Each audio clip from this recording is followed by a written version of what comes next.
कह रहा है कि शौकत साहब मेरा भी घर आजमगढ़ जिले में ही है। मैंने कहा था मुझे उम्मीद है कि आप इंसाफ करेंगे। आप यकीन नहीं करेंगे, आधे घंटे के अंदर FIR दर्ज हुई, STF के लोगों की नौकरी गई और जेल के सलाखों में।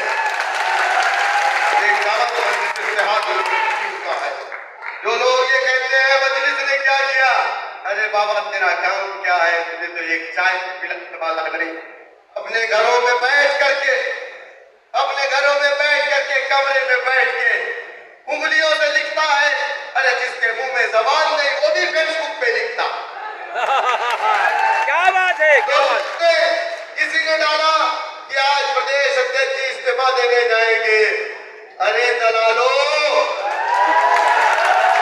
अरे चमचो, अरे अबू आसिम आजमी के अगल बगल रहने वालों, अबू आसिम आजमी की जूतियां उठाने वालों, अखिलेश यादव के लिए तुम दरी बिछाने वालों,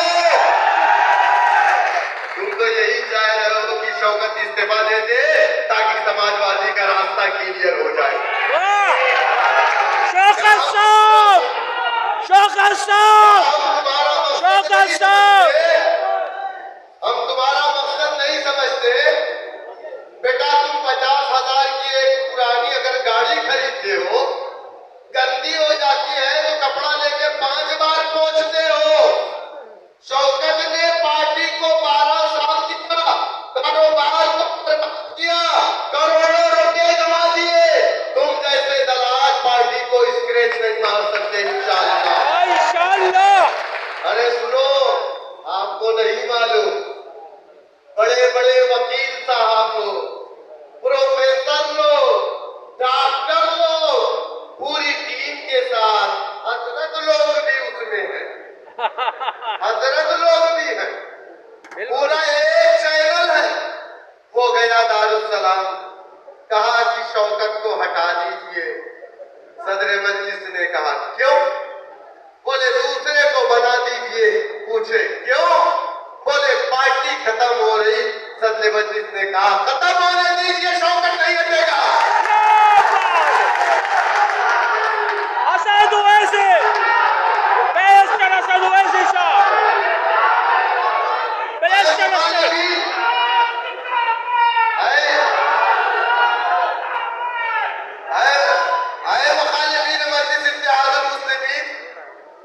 तुम दारुस्सलाम गए तो लेके क्या है? अब हाजी दाऊद साहब को हर तीसरे दिन फोन करते हैं कि शौकत भाई से कह के मेरी वापसी करा दीजिए।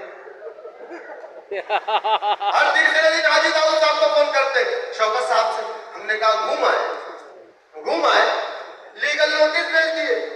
शाहजहांपुर से एक आदमी बोल दिया शौकत साहब मेरे घर आके मुझसे 5 लाख रुपया ले गए, और उस तारीख में शौकत साहब, बैरिस्टर ओवैसी साहब, डॉक्टर अयूब साहब बाबू सिंह कुशवाहा के साथ बैठ करके प्रेस कॉन्फ्रेंस कर रहे। वाह, सुभान अल्लाह, सुभान अरे अल्लाह। झूठ,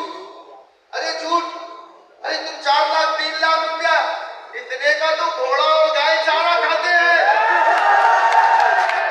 तुम छोटे छोटे इल्जाम क्यों लगाते हो हम पर?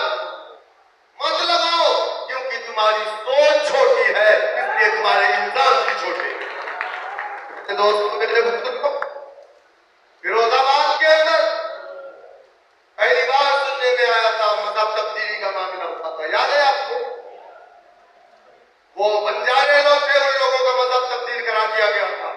फिर तंजीमें लगी तो उनको कलमा वगैरह पढ़ाया गया और शेड डाल करके, पत्थर डाल करके 2 डिग्री की ठंडक थी। जब उस दिन फिरोजाबाद का मैं अखबार उठा करके देखा, 2 डिग्री की ठंडक।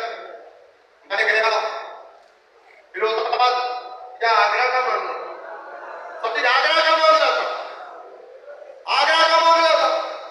हम गए, हमारे साथ हमारे एक साथी और थे, अब तो बेचारे कहीं और कहीं 3 जगह जा चुके हैं, वो भी थे। उन्होंने कहा शौकत भाई हमारा ड्राइवर कह रहे गाड़ी नहीं चला पाएंगे। मैं बोला क्यों? बोले आगे दिख ही नहीं रहा है 10 मीटर पे। मैंने कहा आपके ड्राइवर को बोलो मेरी गाड़ी के इंडिकेटर की लाइट देख करके चले। 8 घंटे में मैं लखनऊ से आगरा पहुंचा था, फुल ड्राइव करते हुए। कितने घंटे में? 8 घंटे में। 8 घंटे में लखनऊ और मैंने उनके बच्चों के कपड़े, जरूरत के सामान अपनी गाड़ियों में भर करके ले जा करके मैंने उस परिवार में डिस्ट्रीब्यूट किया। ये काम किसने किया? हमने किया, अल्हम्दुलिल्लाह। फिरोजाबाद के अंदर CNRC का मामला आया, 8 लोग मार दिए गए और खड़ा हुआ ये डुप्लीकेट प्रोफेसर बोले कुछ, प्रोफेसर नहीं बल्कि मास्टर साहब है प्राइमरी पाठशाला के, वो डुप्लीकेट प्रोफेसर है। और सुनिए, वो RSS की चड्डी भी पहने हुए। हाँ, ये सच है, पता कर लेना, ये सब एक ही सिक्के के पहलू है। NRC का मामला हुआ, 8 लोग मारे गए, यहां पर खड़े हो गए। पैदा सद्दाम बहुत तक हमारा कार्यकर्ता फिरोजाबाद का आसिफ इकबाल यहाँ खड़े हुए। पूछिए इन लोगों से, मैं तो एक एक कार्यकर्ता को जानता और पहचानता हूँ, क्योंकि मैं तो पहले दिन से एक को जोड़ा हूं। पूछिए कौन गया? पार्टी का उस वक्त यहाँ पर अकाउंट भी नहीं था कि कोई मदद करता, जाकर के वहां पर हम लोगों ने पैसे से उनकी मदद की, कानूनी मदद की, पैसा नहीं मदद किया। मैंने कहा उनके बच्चे जब तक पढ़ना चाहते हैं मैं अपने पास से पढ़ाऊंगा। 45,000 रुपया एक मरतबा मैंने फीस भी दे दी। मेरे बुजुर्गों, ये मजलिस की नुमाइंदगी का राष्ट्रीय अधिवेशन मुंबई में हुआ था ना? सबसे ज्यादा कौन लोग थे?